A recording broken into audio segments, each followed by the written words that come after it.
श्रीमन्नारायण नारायण नारायण श्रीमन्नारायण नारायण नारायण हरि नारायण। राधे राधे, जय श्री कृष्णा। कैसे हैं आप सब? आप सभी भक्तों का मेरे चैनल में बहुत बहुत स्वागत है। तो देखिए आज की वीडियो, पीरियड में पूजा पाठ कैसे करें, क्या मानसिक पूजा करने से हमें लाभ मिलता है, क्या प्रभु स्वीकार करते हैं, हमें पुण्य मिलता है या नहीं, उसी के बारे में होने वाली है। तो माला जाप कैसे करें? अगर आप माला जाप करते हैं ना, तो पीरियड में हम किस प्रकार से माला जाप करें? तो देखिए आज मैं भी पूजा करने वाली नहीं थी और पूजा करेगी मेरी बेटी, और मैं यहाँ पे थोड़ी देर टहल लूँगी। ये सुबह सुबह 5-5:30 बजे का समय है और मैं यहाँ पे थोड़ी वॉक करूँगी। इसके बाद मैं छत में ही माला जाप करती हूँ। मतलब माला जाप नहीं, मानसिक रूप से भगवान जी की मैं पूजा करूँगी और मानसिक रूप से ही मैं जाप करूँगी। तो मैं आपको आज सरल तरीका दिखाऊंगी कि माला जाप आप किस प्रकार कर सकते हैं। तो आप जैसे कि 16 माला, 32 माला या कितने भी आप माला करते हैं ना, तो मैं उंगली से काउंट करके बताऊंगी आपको कि आप इस प्रकार अपनी माला पूरी कर सकते हैं। तो देखिए जो उंगली में निशान होते हैं ना, आप उनको काउंट कर लें। अगर आप 5 उंगली के निशानों को काउंट करोगे ना, तो होते हैं 20। तो आप एक बार काउंट करें और राधा राधा जो भी आप नाम जाप करते हैं, कृष्ण कृष्ण या जो भी आपने गुरुदेव ने मंत्र दे रखा है वो जाप कर सकते हैं। और काउंट करके आप जैसे कि 20 आपने माला जाप कर लिया है, फिर दूसरी वाले हाथ के एक उंगली आपको खड़े कर देना है एक करके। फिर ऐसे फिर 20 बार करें, फिर 2, ऐसे आपको 5 बार करना है, तो हो जाएंगे 100 हो गए। तो फिर से आपको 8 बार नाम जाप करना है, तो हो गए 108।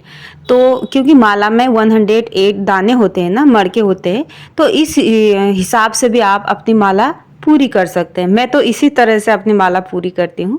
अगर आप इस तरीके से करना चाहते तो नहीं, तो आप अनगिनत नाम जाप करें। आप काम करते हुए, चलते हुए, उठते हुए, सोते हुए, जब भी आप मतलब कोई भी काम करते हो ना, मन में राधा राधा कृष्ण कृष्ण चलना चाहिए, तो वो अनगिनत मतलब आपको पुण्य मिलता है। अगर आप काउंट द्वारा माला जाप करना अपने तरीका, मतलब जो भी है आपने किया है ना पहले से ही, तो आप इस तरह से काउंट कर सकते हैं। इससे क्या होगा, आपकी माला भी पूरी होगी और आपकी पूजा भी स्वीकार होती है।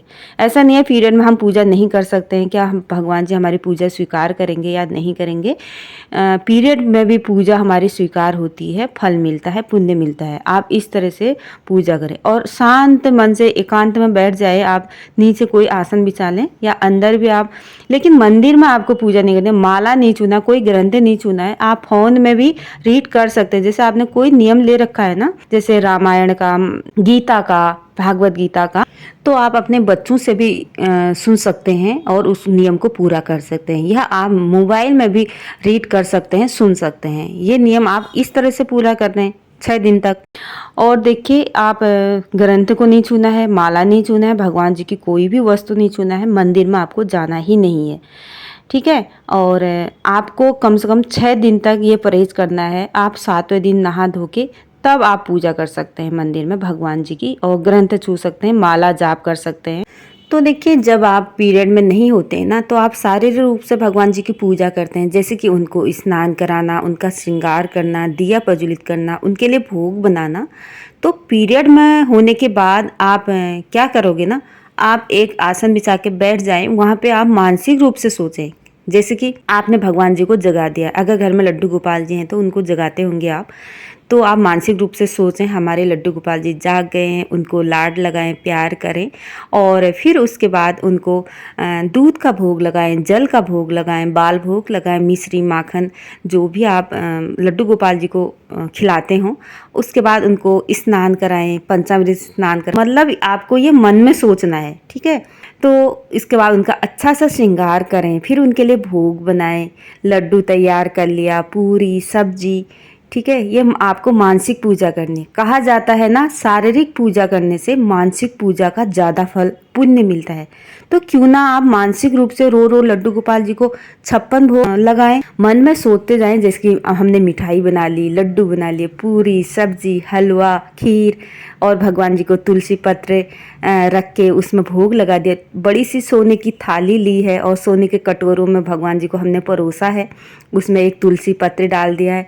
आप ऐसे मानसिक रूप से सोचोगे ना, भगवान जी सच में, आप यकीन नहीं कर रहे होंगे मेरी बात का, लेकिन आप अगर बड़े बड़े ज्ञानी लोगों की बात आप सुनते हो, जैसे कि प्रेमानंद महाराज, मैं तो उनको भी ज़्यादा सुनती हूँ, लेकिन उन्होंने भी अपने प्रवचन में यही कहा कि आप भगवान जी को मानसिक रूप से भोजन रोज 56 भोग लगाएं। अगर आप शारीरिक रूप से भगवान जी को भोग लगाने में सक्षम नहीं हैं, या पीरियड में हैं, या कोई परेशानी है, तो या धन का अभाव है, तो आप मन में सोचें और भगवान जी को भोग लगाएं। ये उन्होंने अपना प्रवचन में कहा था। तो देखिए, मैं तो पीरियड में ऐसे ही करती हूँ पूजा पाठ। आपको मेरा तरीका कैसा लगा बताना, और आपको ज़्यादा से ज़्यादा कीर्तन भजन ये करने हैं। आप मंदिर से दूर बैठ जाएं, वहाँ पे बच्चों के साथ, अपनी फैमिली के साथ कीर्तन कर सकते हैं, भजन कर सकते हैं, और मानसिक रूप से पूजा कर सकते हैं। तो पीरियड में भी पूजा कहाँ कम हुई, ये बताइए। पीरियड में तो और भी ज़्यादा पूजा होती है भगवान जी की। वैसे तो हम शरीर से करते हैं ना, आप मानसिक रूप से पूजा करें पीरियड में। तो देखिए, यहाँ पे मेरे बच्चे और मैं कर रहे हैं कीर्तन। नारायण बद्री नारायण नारायण नारायण, जय हो नारायण नारायण नारायण, हरि नारायण हरि नारायण, विष्णु नारायण मदन नारायण, राम नारायण श्याम नारायण, सीता नारायण राधा नारायण, जय हो नारायण नारायण नारायण, जय श्री राधे, जय श्री राधे, जय श्री राधे राम। तो राधे राधे दोस्तों, यही थी छोटी सी वीडियो पसंद आती है तो लाइक करना, शेयर करना, कमेंट करना, और मेरे चैनल को सब्सक्राइब करना। राधे राधे, जय श्री कृष्णा, थैंक यू।